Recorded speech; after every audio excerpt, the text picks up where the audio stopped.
Assalamualaikum warahmatullahi wabarakatuh. Innal hamdalillah nahmaduhu wa nasta'inuhu wa nastaghfiruhu wa natubu ilaihi wa nastahdihi wa na'udzu billahi min shururi anfusina wa min sayyiati a'malina. Man yahdihillahu fala mudilla lahu wa man yudlil fala hadiya lahu. Asyhadu an la ilaha illallah wahdahu la syarika lah wa asyhadu anna Muhammadan abduhu wa rasuluhu la nabiyya wa la rasula ba'dah. Allahumma shalli wa sallim ala nabiyyina Muhammad wa ala alihi wa ashabihi wa man tabi'ahum bi ihsanin ila yaumiddin. Alhamdulillah, kawan-kawan yang dirahmati oleh Allah Subhanahu wa taala, akhwat dan ikhwan yang insyaallah selalu diberkahi, dicintai dan dirahmati oleh Allah Subhanahu wa taala. Pada pagi ini kembali kita bisa bersua, kembali kita bertatap muka dalam acara yang insyaallah diberkahi oleh Allah Subhanahu wa taala.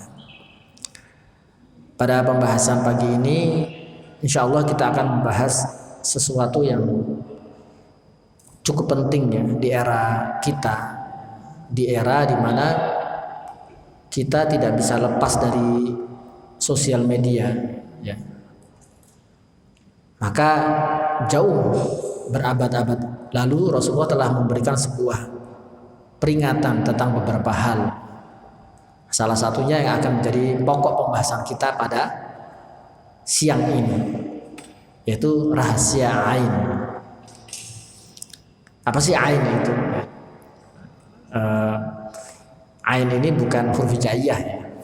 Ain ghain itu bukan pelajaran tahsin sekarang. Tetapi salah satu materi tentang ilmu ghaib. Ilmu ghaib. Dia bukan dari semacam jin atau syaitan atau sihir, tetapi bagian dari itu. Bagian dari itu. Apa itu ain? Ini langsung ya pembahasannya, karena memang intinya bahwasanya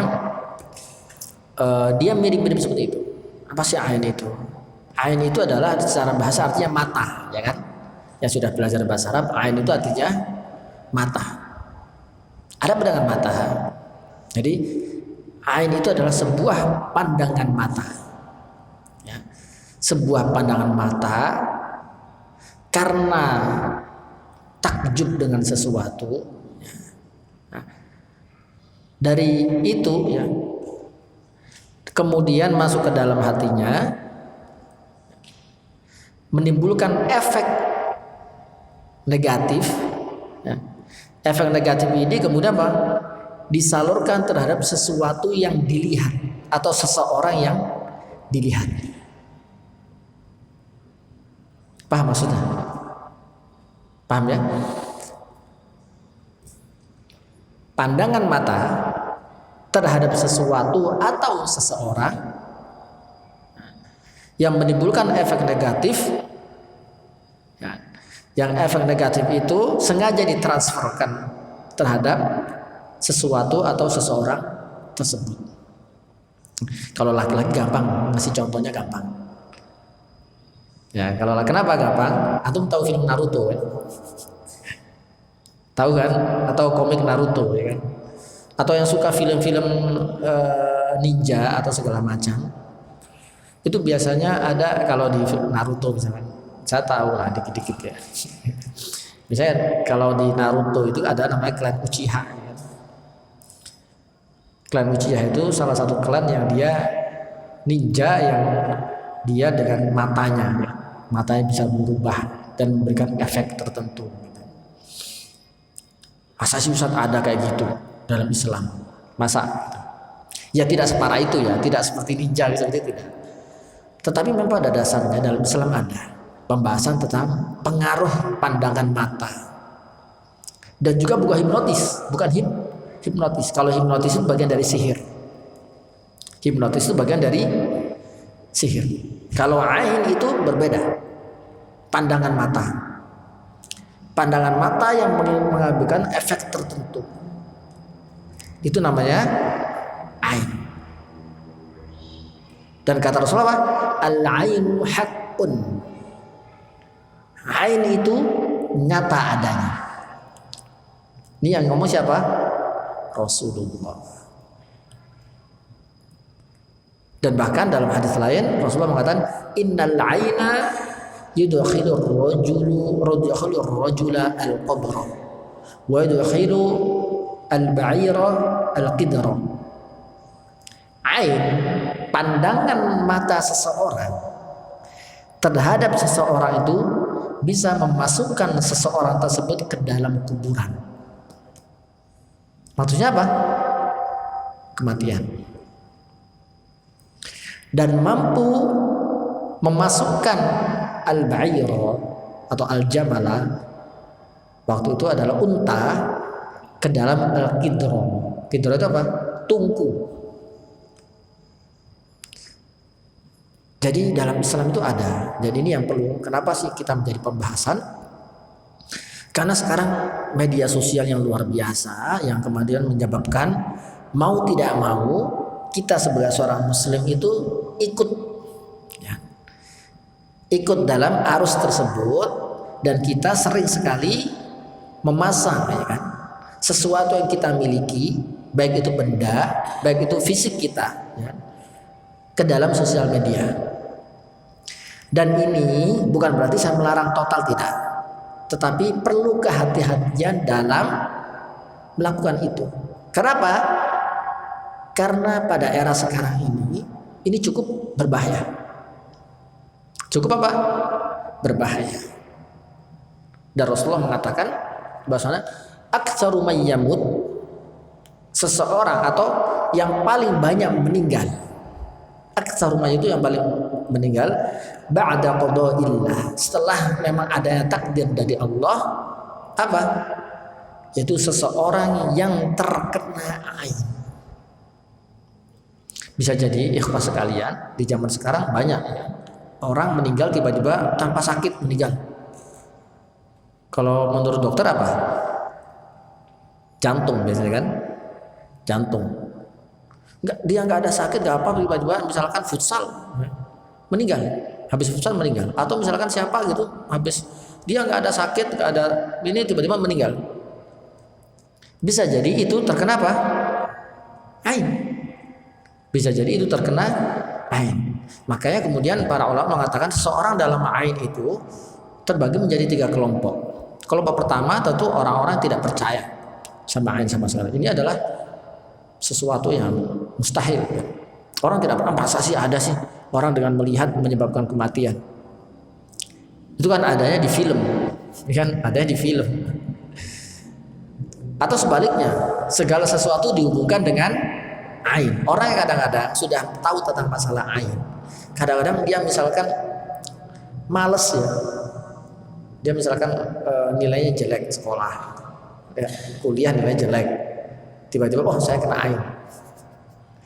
Ini salah juga, ya kan? Males data kajian, oh saya kena ain, saya kena ain. Ini juga salah. Jadi kita pertengahan antara itu. Kita pertengahan antara itu, kita percaya dengan ain, tapi tidak seluruh sesuatu yang menimpa, keburukan menimpa seorang muslim itu sebabnya adalah ain. Enggak seluruhnya. Enggak seluruhnya itu terkena ain. Dalilnya apa Ustaz? Kita sebutkan dalil, beberapa dalil. Dalil pertama adalah dalil dalam Al-Qur'an. Dalam surat Yusuf. Dalam surat Yusuf, di mana dalam surat Yusuf itu ada sebuah kisah. Ayat 67 ada kisah di mana Nabi Ya'qub ketika masa paceklik itu, atau sedikit kisahnya ya, tahu Nabi Yusuf itu kan sempat mengirim putra-putranya yang 11 itu ke Mesir. Beliau di Palestina, ya kan, untuk meminta bantuan. Di Mesir waktu itu kaya, dan waktu itu Nabi Yusuf sudah menjadi apa? Al-Amin. Beliau sudah menjadi bendahara di Mesir. Nah, di dalam ayat tersebut mengisahkan bahwasanya Nabi Ya'qub ketika menyuruh anaknya itu memberi wasiat. Maksudnya apa? Ya baniya la tadkhulu min babi wahid. wahai anak-anakku, janganlah kalian masuk melalui pintu gerbang satu pintu gerbang. Wadkhulu min abwabin mutafarriqah, tetapi masuklah kepada pintu-pintu yang berbeda-beda, berpencar satu-satu. Antum tahu ayat ini maksudnya apa? Ini ada hubungannya dengan ain. Ada hubungannya dengan ain. Waktu itu kan masuk mau kota Mesir itu disuruh berpencar masuknya itu. Jangan bergerombol 11 orang. Kenapa? Ahli tafsir mengatakan karena putra Nabi Yakub itu semuanya fisiknya sempurna sebagai seorang laki-laki. Jadi yang tampan itu gak cuma Nabi Yusuf. Nabi Yusuf itu super tampan, ya kan? 25% ketampanan yang ada di muka bumi laki-laki itu milik siapa? Nabi Yusuf. 25%. Ini menurut pendapat yang paling kuat. Sisanya dibagi. Kita dari jutaan para laki-laki ini sisanya, ya kan? Itu Nabi Yusuf. Tetapi 11 saudaranya itu semuanya tampan. Semuanya apa? Tampan. Kok bisa Ustaz? Coba kita telusuri dari secara silsilah. Secara silsilah mereka ini masih keturunan Nabi Ibrahim. Nabi Ibrahim itu tampan luar biasa. Tampan luar biasa. Buktinya dari mana? Kata Rasulullah, Nabi Ibrahim itu seperti saudara kalian. Maksudnya apa? Seperti Rasulullah. Jadi mukanya Nabi Ibrahim itu sama persis dengan Rasulullah. Rasulullah ketampanannya sudah nggak diragukan lagi Rasulullah ketampanannya. Bahkan sebagian sahabat mengatakan ketampanan Rasulullah itu mengalahkan ketampanan Nabi Yusuf. Sebagian para sahabat mengatakan seperti itu. Itu. Kemudian Nabi Ibrahim menikah dengan Sarah. Lahirlah Nabi siapa? Siapa putra Nabi Ibrahim dengan Sarah siapa? Nabi Ishak. Antum tahu siapa Sarah? Sarah itu menurut para ulama adalah wanita tercantik yang pernah ada di muka bumi.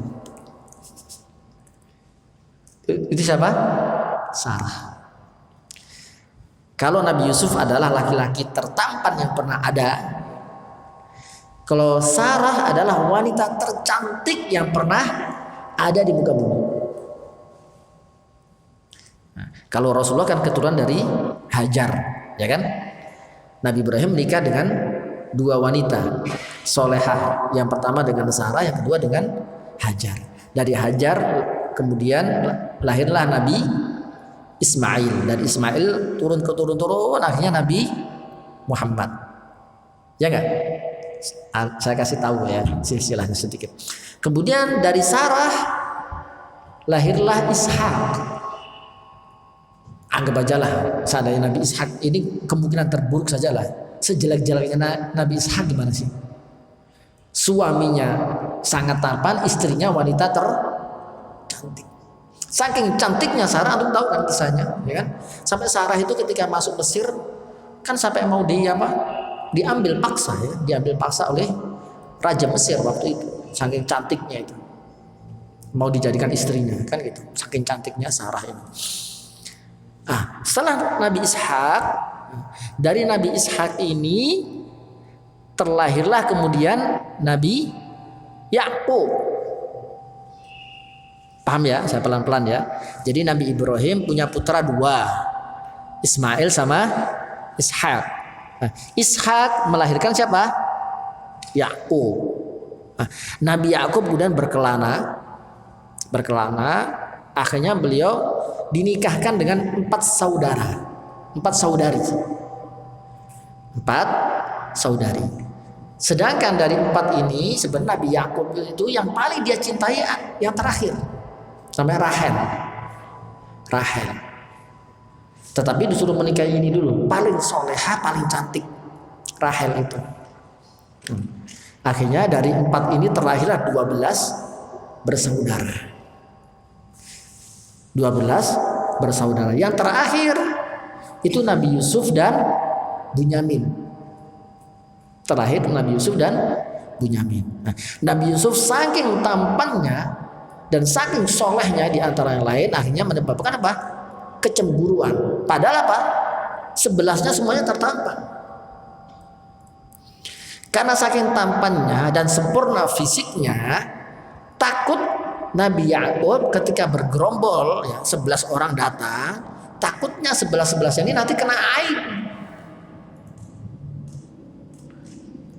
Ada pandangan mata tertuju, saking takjubnya kepada 11 ini terkena penyakit ain, yang dengan ain itu menyebabkan sakit parah atau meninggal. Nah, biar tidak menarik perhatian, oleh Nabi Yakub disuruh berpisah, biar tidak menarik perhatian. Jadi seperti itu. Itu dalil pertama tentang ain. Kemudian dalil yang kedua adalah di zaman Rasulullah. Di zaman Rasulullah itu ada sebuah kisah yang cukup panjang. Ini diceritakan oleh anaknya. Ini dalam sebuah hadis yang sahih. Jadi ikhwan sekalian, ada sebuah kisah di zaman Rasulullah itu, ada seorang sahabat bernama Sahal bin Hunayf. Sahal bin Hunayf. Sahabat ini dia ceritanya mau mandi. Mandi kalau sekarang ya mandi di tempat pemandian deh. Tempat pemandian. Nah, ketika beliau melepaskan bajunya, nah, dia sedang berdua dengan sahabat yang lain bernama Amir bin Rabi'ah. Siapa? Amir bin Rabi'ah. Dua sahabat ini bukan seperti sekarang ya. Dua sahabat ini bukan berarti gay atau apa ya. Kemudian ketika sahabat Sahal ini membuka bajunya, itu fisiknya bagus, kulitnya putih, bersih. Maka apa yang dikatakan? Kata Amir itu, kebetulan kulitnya bersih. Ma ra'aitu kal yaumi wala jilda adra. Saya belum pernah melihat kulit sebersih kulitmu, sebagus kulitmu. Bahkan kulit seorang wanita gadis pun kalah dengan kulitmu. Takjub dengan kulitnya. Ini pandangannya dengki bukan? Enggak kan? Ini pujian kan? Ya kan? Ya kan, pujian. Kalau begitu, dan ini bukan masalah, cuma puja, cuma kulitnya bagus gitu. Bagus sekali kan gitu. Itu ucapannya biasa kan sebenarnya di sekitar kita. Antum tahu apa efek Sahal? Sahal diomongin gitu langsung pingsan. Langsung pingsan. Kemudian apa? Setelah pingsan diangkat, makin parah sakitnya. Kebetulan si Sahal ini dia ada janji dengan Rasulullah mau bepergian. Disampaikan ke Rasulullah bahwasanya Sahal dia nggak bisa karena sakit, diceritakan kepada sahabat. Diceritakan bahwasanya Sahal gini, ada kisah gini Rasulullah. Maka kemudian apa? Dipanggillah si Amir tadi yang melihat tadi. Apa jawab Rasulullah? Alama yaqtulu ahadukum akhah. Kenapa ada seseorang membunuh saudaranya? Rasulullah mengatakan apa? Pandangan yang tidak sengaja tadi. Itu dianggap apa? Kenapa dia ada seseorang ingin membunuh saudaranya? Padahal tidak sengaja. Maka kemudian Rasulullah mengatakan dalam sebuah hadis, innal aina haq. Sesungguhnya ain, tatapan karena pujian, tatapan karena takjub, ataupun tatapan karena hasad benar ada nyata, kata Rasulullah. Nah, paham kan? Jadi dari sini kita bisa mengambil kesimpulan bahwasanya penyakit ain itu benar adanya. Benar adanya.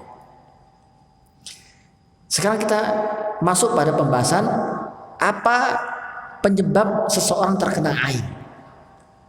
Apa penyebab orang terkena ain? Para ulama sepakat bahwasanya penyebab terbesar adalah karena hasad.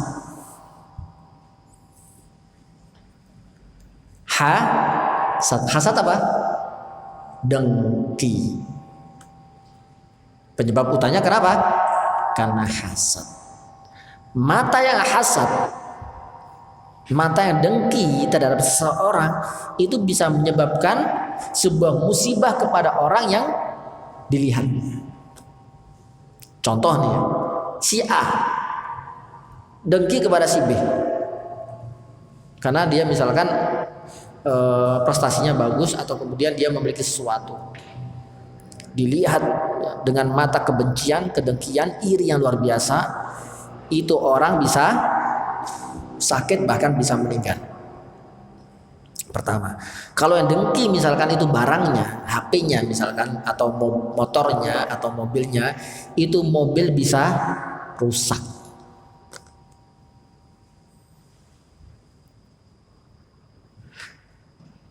Itu mobil bisa rusak. Makanya bahaya apa?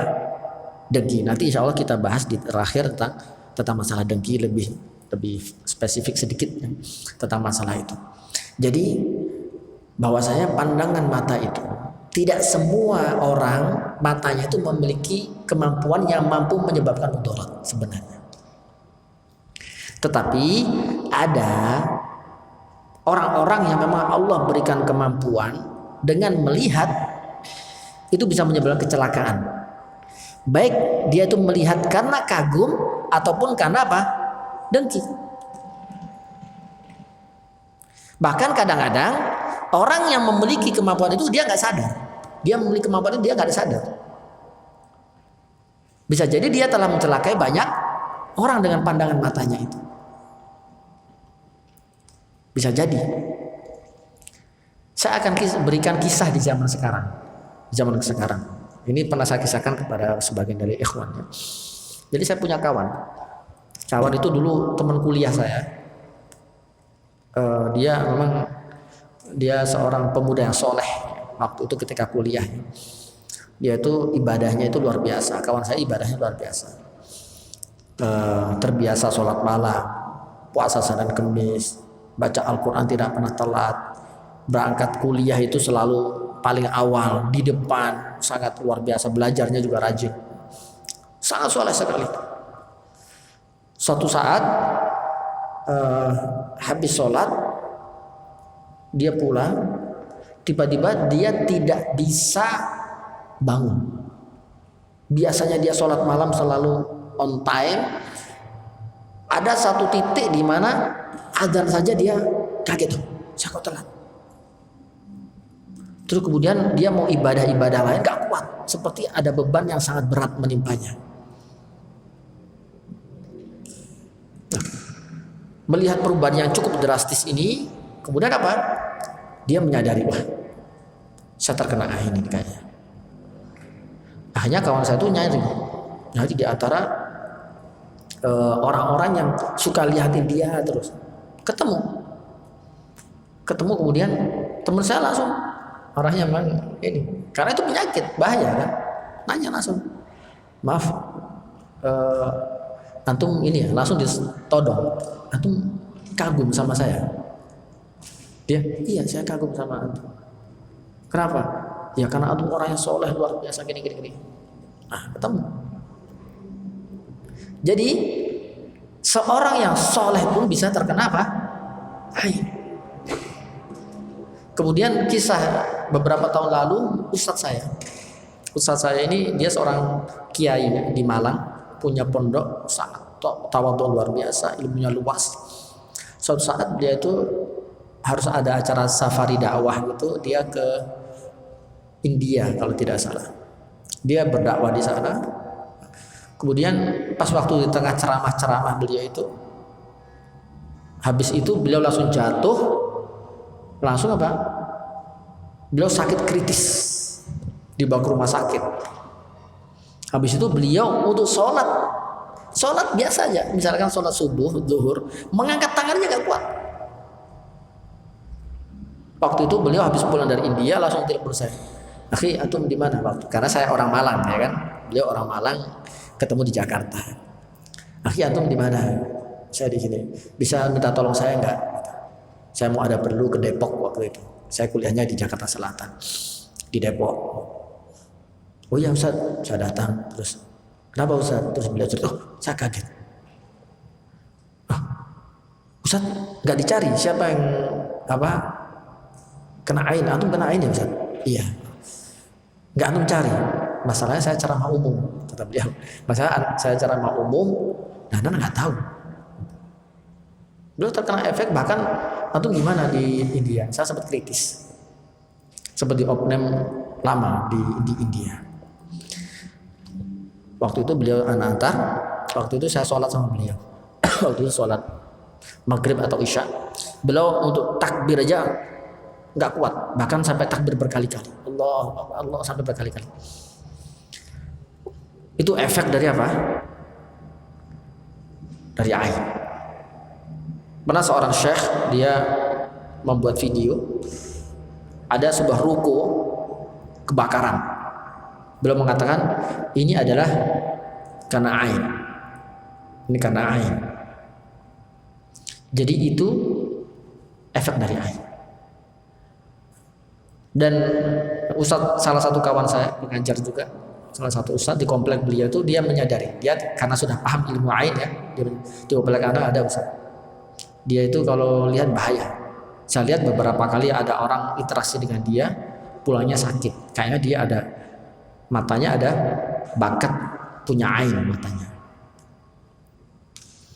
Ya kan? Waduh, gawat nih kalau ada itu kayak gini kan. Ini bahaya. Kenapa? Kalau orang menyadari dia punya kemampuan seperti itu dan itu nanti digunakan untuk keburukan, dia menyerang orang-orang yang dia benci, dan ini bahaya. Itu sama dengan membunuh. Dan Rasulullah mengatakan aktsaru may yamut min ummati ba'da qada'illah. Dari umatku yang paling banyak meninggal setelah qada atau takdir dari Allah adalah apa? Orang terkena ain. Dalam hadis lain Rasulullah mengatakan innal aina haqqun. Ain itu, penyakit ain itu benar-benar ada. Seandainya ada sesuatu yang mendahului takdir seseorang, kematian orang sudah Allah takdirkan, ya kan? Orang sakit, rezekinya semua sudah Allah takdirkan. Seandainya ada yang mendahului itu, la sabaqatul ain, maka ain lah yang bisa mendahului takdir dia. Itu hadis. Nah, maka kenapa kemudian ini menjadi sebuah fenomena yang harus dipahami bagi para antum semua yang kelak menjadi ibu rumah tangga ya, atau yang sekarang sering upload ya, itu harus dihindari ya, tentang bahwa bukan dihindari, harus dipahami tentang masalah ini, bahwasanya memamerkan sesuatu yang kita miliki memang baik dengan niat tertentu, tetapi efek dibalik itu jauh lebih besar. Ini baru dari segi ain, belum nanti dari sihir, ya kan? Belum dari sihir dan segala macam. Itu efek-efek mengupload sesuatu yang kita miliki, baik itu barang maupun apalagi fisik, ya. Itu bahaya kalau terkena. Itu jadi penyebab terbesar adalah hasad. Hasad itu kenapa? Karena kita nggak ada salah sama orang, tapi dia hasad sama kita, ya nggak? Alasan hasad kenapa? Biasanya orang hasad itu kadang-kadang misalnya ada si A sama si B bertetangga, dia nggak ada masalah sebenarnya. Si A ini nggak pernah ada masalah, cuman si A ini dia dikit-dikit beli sesuatu, dipamerin. Saya baru beli ini loh. Saya baru, kalau biasanya kalau di kontrakan saya baru beli kulkas baru. Kemudian saya baru beli motor baru. Saya baru beli ini. Itu akhirnya apa? Dia kan sebenarnya awalnya nggak ada masalah, tetapi karena terus seperti itu dia akhirnya muncul apa? Iri, ya kan? Dari iri muncul apa? Dengki. Nah itu bahaya. Maka dalam Islam itu sebenarnya kalau kita punya sesuatu yang memang Allah limpahkan rezeki, kita itu dilarang memamerkan kepada saudara kita. Apalagi kalau kita tahu misalkan saudara kita itu orang yang memang Allah takdirkan dia rezekinya sedikit. Kenapa? Itu pertama menyakiti, ya kan? Menyakiti mereka yang pertama. Yang kedua, ini yang mengkhawatirkan, menimbulkan apa?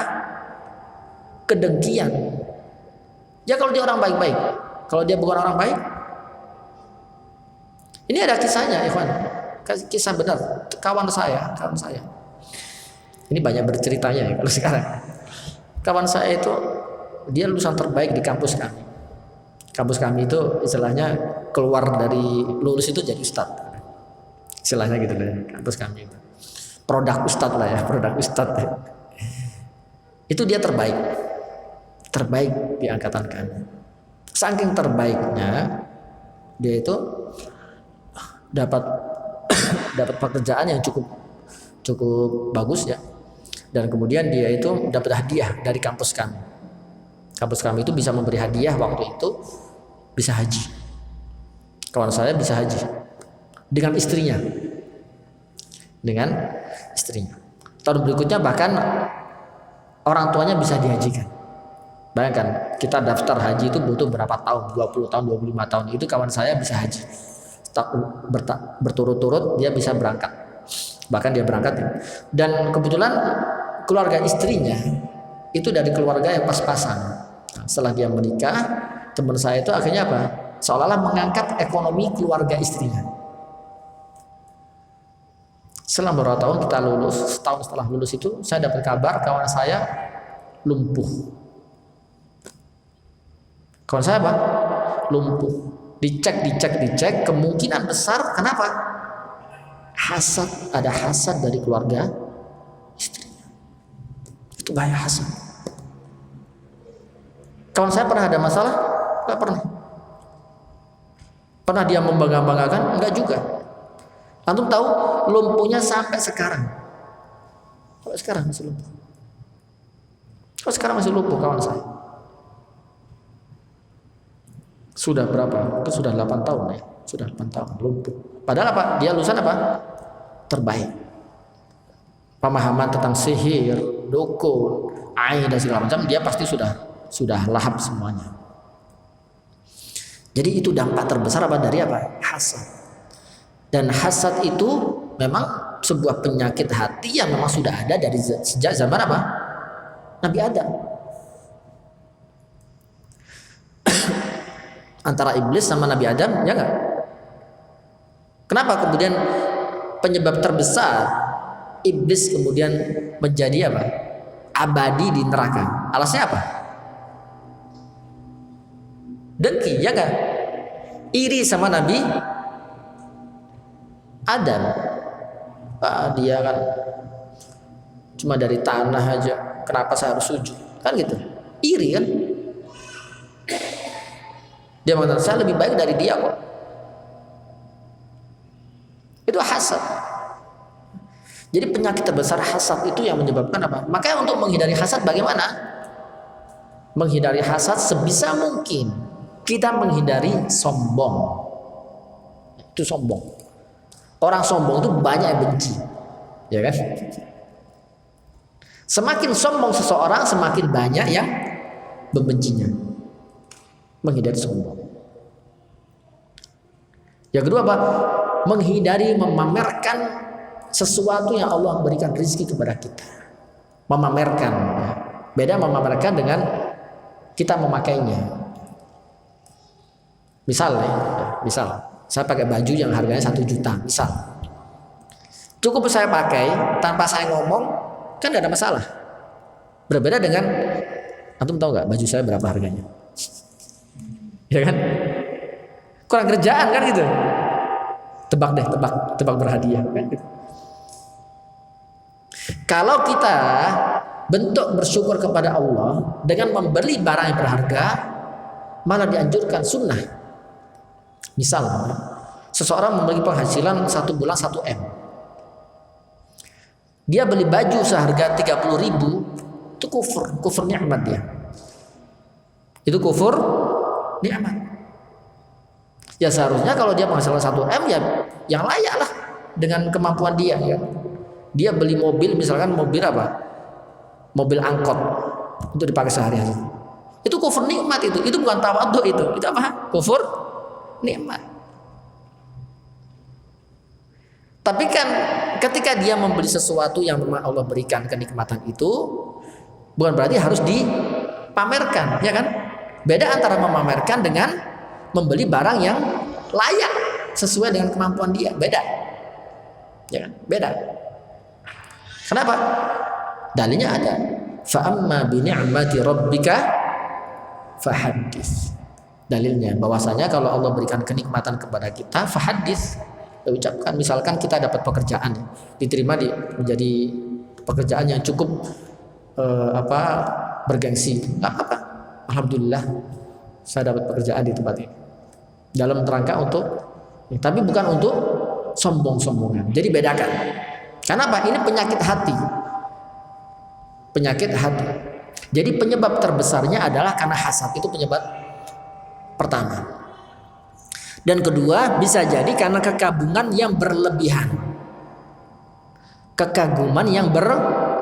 Dalilnya apa? Itu tadi yang kita kisahkan tadi, bahwasanya kisah itu kan bukan karena hasad. Dua sahabat tadi antara Sahal dan Amir, dua-duanya sahabat yang mulia. Tetapi karena ketidaktahuan, ternyata beliau yang Amir ini matanya mampu memberikan mata yang tajam, yang menusuk, yang menyebabkan kemudian apa? Saudaranya ini apa? Sakit. Termasuk kemudian putra Ja'far. Putra Ja'far itu keponakan Ali. Jadi Ali itu punya kakak nama Ja'far. Ja'far syahid dalam peperangan, punya putra, pasti punya cakep-cakep. Karena masih Bani Hashim. Bani Hashim itu terkenal memiliki fisik yang sempurna, wajahnya cakep-cakep. Kemudian ibunya mengadu kepada Rasulullah, "Wahai Rasulullah, kayaknya anak saya itu gampang terkena ain deh." Bagaimana tahu? Bagaimana kalau anak kecil misalkan? Sangat memungkinkan anak kecil itu malah terkena ain, sangat memungkinkan. Karena anak kecil itu kan masih lucu-lucu kan? Lucu, jadi gampang orang senang. Apalagi yang memang Allah berikan anak lucunya itu cakep atau cantik ya, menggemaskan, itu malah bahaya. Itu malah syarat sekali terkena ain. Makanya katanya putra Ja'far itu mengatakan istrinya bernama Asma. Asma mengadu kepada Rasulullah, anak-anak Ja'far itu gampang terkena ain. Rasulullah juga menjaga Hasan dan Husain. Rasulullah juga menjaga, takut kalau Hasan sama Husain terkena ain. Apa efek yang berdampak kepada anak kecil? Di zaman Rasulullah itu ada sebuah keluarga silsilah itu anaknya itu kurus-kurus semuanya. Kurus-kurus semuanya. Kata Rasulullah apa? Ini anak-anak kena ain ini. Kata Rasulullah, ini anak-anak kena ain. Efeknya adalah kurus-kurus. Artinya apa? Kamu sakit. Atau misalkan kalau anak kecil dia rewel tanpa sebab, ya kan? Kan ada anak kecil itu kadang-kadang rewel tanpa sebab. Kalau rewel karena nangis, misalkan karena lapar, ya kan? Karena kepanasan, karena sedang BAB, karena sakit misalkan, itu wajar. Tetapi kadang-kadang ada anak-anak kecil itu tiba-tiba nangis tanpa sebab, nggak ada apa-apa, dia sudah kasih makan, nggak sakit, tapi nangis terus saja nangis. Bisa jadi ini efek dari apa? Ain. Karena anak kecil itu lucu-lucunya dan bahaya kalau sampai terkena ain. Nah, itu beberapa efek dari ain. Nah, sekarang kita masuk tentang agar kita tidak terkena ain tadi. Sekarang kita masuk pada bagaimana cara agar kita tidak terkena ain. Pertama, dari setiap muslim, setiap dari kita, karena kita nggak tahu apakah saya memiliki mata yang mampu menyebabkan sebuah ain, ya kan? Kita Kita nggak tahu ya, kecuali orang sudah tahu ya. Caranya agar kita tidak membahayakan muslim yang lain. Hadis tadi saya teruskan. Kata Rasulullah, ala yaqtulu ahaduhum akhahu. Tidakkah seseorang ingin membunuh saudara yang lain? Kata Rasulullah, alla barrakta lahu. Caranya adalah, kata Rasulullah, pertama adalah mendoakan keberkahan baginya. Jadi setiap dari kita, misalkan kita ya, takjub dengan barang saudara kita atau milik kita nih, kita punya barang, bisa jadi barang kita ya. Kalau kita misalkan punya mata yang ainul lamah, disebut ainul lamah, mata yang menyengat gitu, kita punya barang, kita lihat, bisa jadi barang itu jadi apa? Rusak. Maka apa? Ucapkan barakallahu alaihi atau alaika, Allah atau Allahumma barik alaihi. Itu pertama. Ucapan apa? Barakallah. Jadi setiap kita melihat sesuatu yang kita itu menyebabkan kita takjub terhadap anak kecil gitu, kita ucapkan barakallah atau Allah barik alaihi. Ini yang pertama. Atau kita melihat kawan kita sesama perempuan atau sama laki-laki, cakep luar biasa, kita ucapkan Allah barik alaihi. Atau misalkan baju, lihat baju ya, itu pertama. Jadi ucapan apa? Allahumma barik alaihi atau barakallah atau barakallah. Itu yang pertama. Yang kedua, mengucapkan masya Allah. Kalau versi panjangnya, masya Allah la quwwata illa billah. Ini yang paling sering kan, masya Allah. Makanya sebagian kawan biasanya mobilnya, motornya atau apa itu siapa? Masya Allah. Maksudnya apa? Takutnya dia memiliki penyakit ain atau dilihat orang dengan mobil itu yang menyebabkan apa? Rusak, kan gitu. Kalau hewan bisa meninggal, atau orang bisa sakit atau bisa malah menyebabkan apa? Sebuah kematian. Jadi makanya kalau kita lihat sesuatu terbiasa apa? Masya Allah. Masya Allah. Dari mana dalilnya? Dalam surat Al-Kahfi. Dalam surat apa? Al-Kahfi. Ketika dalam surat Al-Kahfi itu kan ada pembahasan tentang seorang pemilik kebun dengan si kaya ya, si kaya dengan ini. Kemudian di situ kan ada sebuah ayat yang berbunyi walaula iddakhalta jannataka qulta masyaallah la quwwata illa billah. Jadi kisah itu kan seandainya kamu melihat kebun kamu, dia kan membanggakan kebunnya, kebun dia luas ya. Di pinggirnya itu ada pohon-pohon anggur, pohon-pohon ini, di tengah terus ada air-air, di dalamnya hewan-hewan yang lebat. Dia membanggakan kan? Saya lihat di kebun saya penuh ini semuanya, saya hartanya lebih banyak dari kamu ya kan? Dia ngomong seperti itu, saya hartanya lebih banyak, anaknya lebih banyak, pegawai saya lebih banyak, harta saya luas. Terus sama yang miskin kan dia, kenapa kalau ngomong kayak gitu, kenapa kamu tidak mengucapkan masya Allah la quwwata illa billah? Sampai saya ngomong itu, paginya itu kebun Allah turunkan apa? Api dari langit menghancurkan seluruh kebunnya habis. Dalilnya apa? Masya Allah la quwwata illa billah. Kalau versi lengkapnya adalah masya Allah la quwwata illa billah. Kalau paling pendek ya nggak apa-apa. Cukup apa kalimat masya Allah. Nah, ini agar kita terhindar dari apa? Pertama adalah ucapan itu masya Allah la quwwata billah. Ada hadisnya idza ra'a ahadukum min nafsihi aw akhihi ma yu'jibuhu falyad'u bil barakah. Jika seseorang melihat dirinya atau saudaranya sesuatu yang menyebabkan dia senang atau takjub, falyad'u bil barakah, maka berdoalah dengan keberkahan. Kenapa? Karena ada ain yang mengancam. Itu kata Rasulullah sallallahu alaihi wasallam. Itu. Kemudian qanaah ya. Berusaha kalau kita sebagai seorang muslim berusaha qanaah. Kenapa? Seseorang memiliki mata seperti itu, dia terhitung membunuh walaupun dia nggak sadar. Kalau sampai sakit ya dia menyakiti. Ya kan? Kalau sakit dia menyakiti.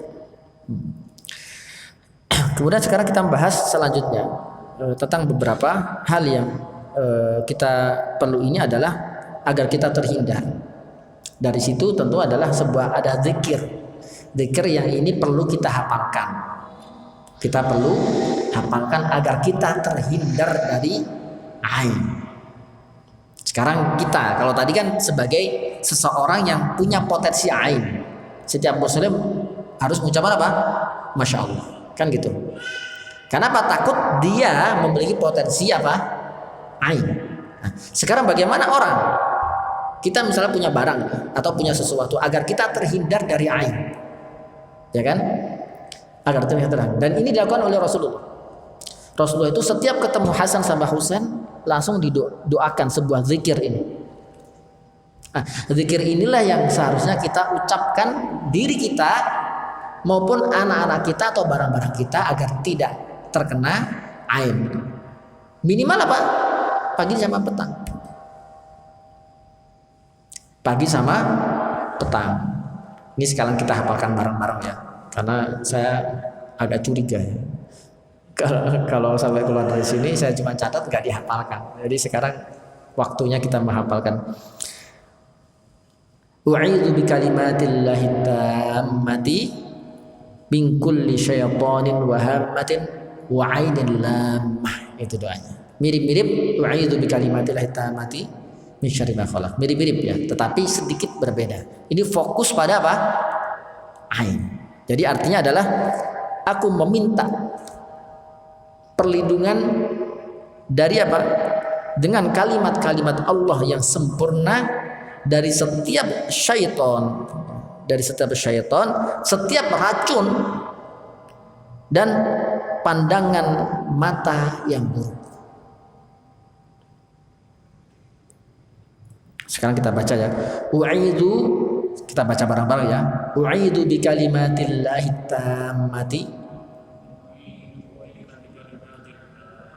Kepanjangan ya. U'idzu artinya adalah u'idzu aku berlindung ya. Bikalimatillahi tammati.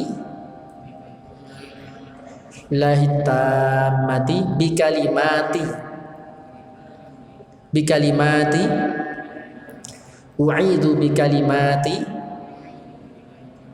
ya, u'idzu saya berlindung bikalimati dengan kalimat-kalimat bikalimatillahi kalimat-kalimat Allah at-tammati yang sempurna. Saya ulang, u'idzu bikalimatillahi tammati u'idzu bikalimatillahi tammati u'idzu bikalimatillahi tammati u'idzu bikalimatillahi tammati u'idzu bikalimatillahi tammati u'idzu bikalimatillahi tammati u'idzu bikalimatillahi tammati u'idzu bikalimatillahi tammati u'idzu bikalimatillahi tammati u'idzu bikalimatillahi tammati min kulli syaitan pertama berlindung dari syaitan min kulli syaitanin wa hammah. Hammah itu racun. Jadi berlindung dari syaitan dan racun. Wa hammah. Dan racun itu sekarang banyak ya. kita setiap hari makan racun, ya kan? Makan goreng-gorengan, kolesterol, ya racun, ya kan? Apalagi suka ngemil, ya kan? Nah, itu micinnya banyak itu. Itu racun, ya. Kalau berlebihan jadi racun, ya kan? Lemak dan sebagainya. Itu kan bagian dari racun. Jadi kita secara otomatis berdoa ini juga berlindung dari penyakit-penyakit yang kita tidak inginkan. Min kulli syaitanin wa hammah. Min kulli syaitanin wa hammah. Min kulli syaitanin wa hammah. Wa min kulli ainin lammah. Wa min kulli ainin lammah. Wa min kulli ainin lammah. Wa min kulli ainin lammah. Wa min kulli ainin lammah. Sekarang kita gabung ya. Min kulli syaitanin wa hammatin wa min kulli ainin lammah.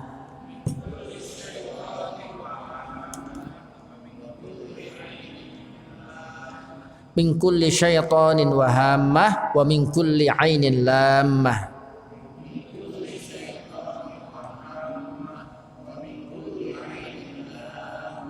Min kulli syaitanin wa hammah wa min kulli ainin lammah.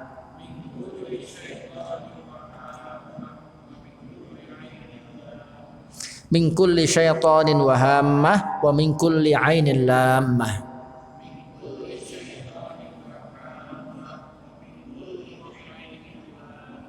Min kulli syaitanin wa hammah wa min kulli ainin lammah.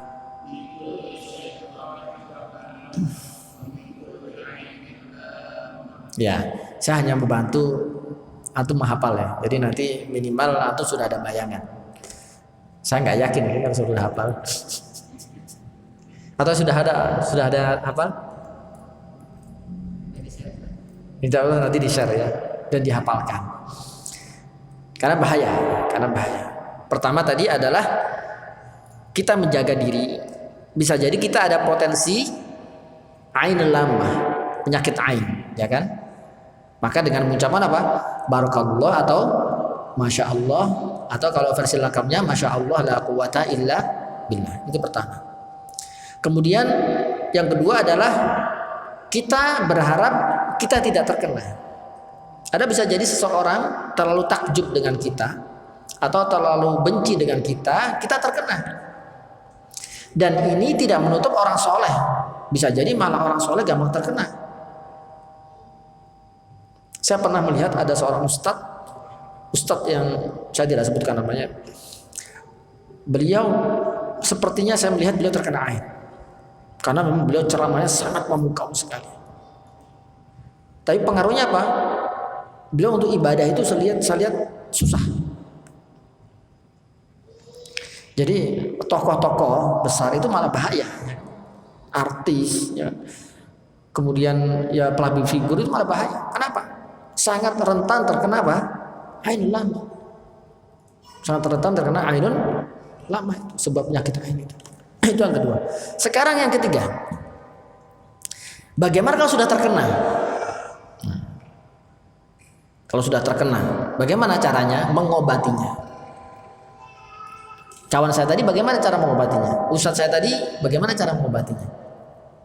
Kalau kita tahu seseorang si A, misalkan si A dia punya potensi, saya harus ngobrol sama dia, pulang langsung jatuh sakit. Misal kita tahu si A ini dia memang punya mata yang apa?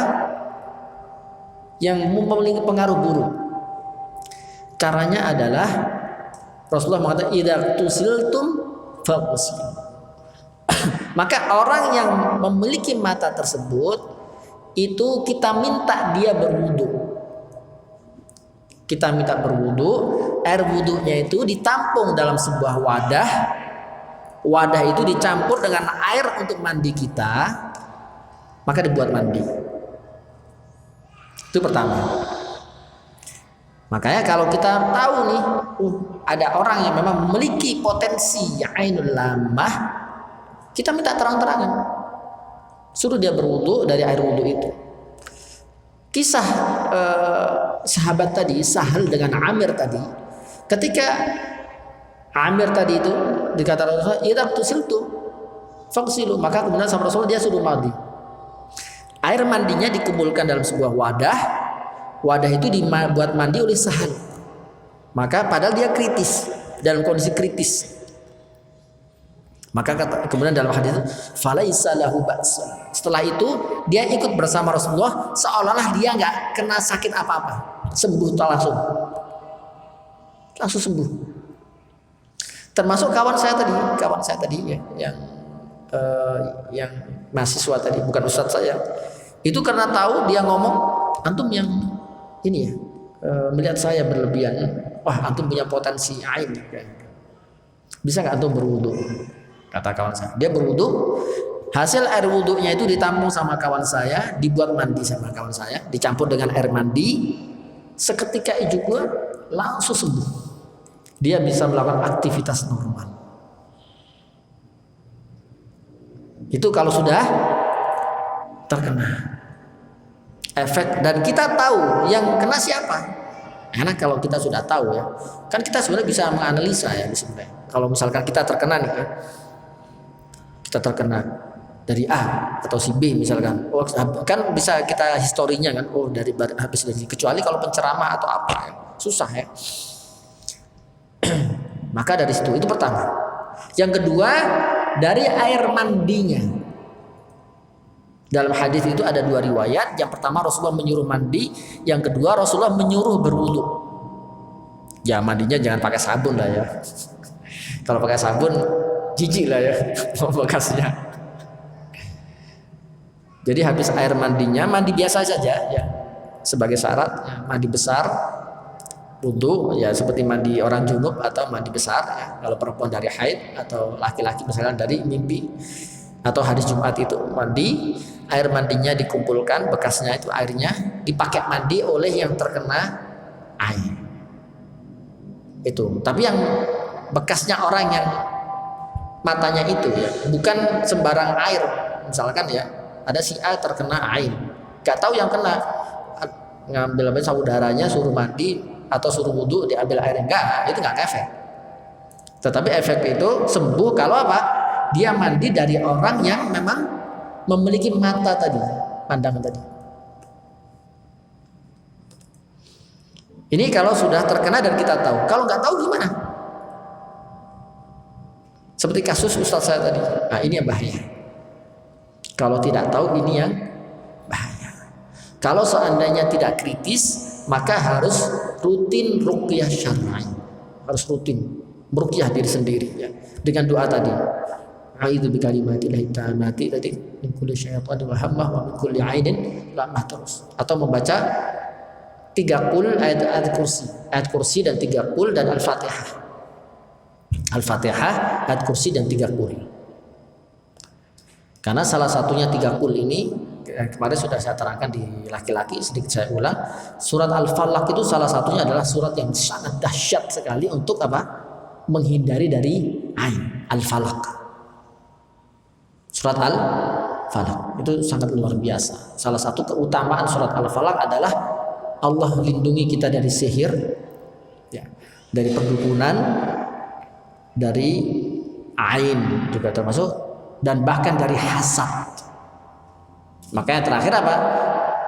Qul a'udzu birabbil falaq min syarri ma khalaq wa min syarri ghasiqin idza waqab wa min syarri naffatsati fil 'uqad. Terakhir apa? Semua penyakit tadi itu, semua penyakit yang sifatnya ghaib tadi dari sihir, ya kan? Kemudian dari apa? Dari dukun, ya, dari sihir tadi. Kemudian dari jin dan dari ain tadi itu, intinya dari apa? Hasad. Dan di doa surat Al-Falaq terakhirnya apa? Min syarri hasidin idza hasad. Agar Allah lindungi kita dari orang yang hasad ketika dia hasad. Ya. Jadi itu adalah pembahasan sedikit tentang masalah ain, ya, tentang masalah ain. Jadi kita perlu berhati-hati. Maka sekarang kita perlu berhati-hati. Ya. Kalau misalkan, ya, bagaimana caranya kalau kita ingin masalah upload, ya, sebisa mungkin kita menghindari wajah, ya kan? Kalau ingin mengupload anak, misalkan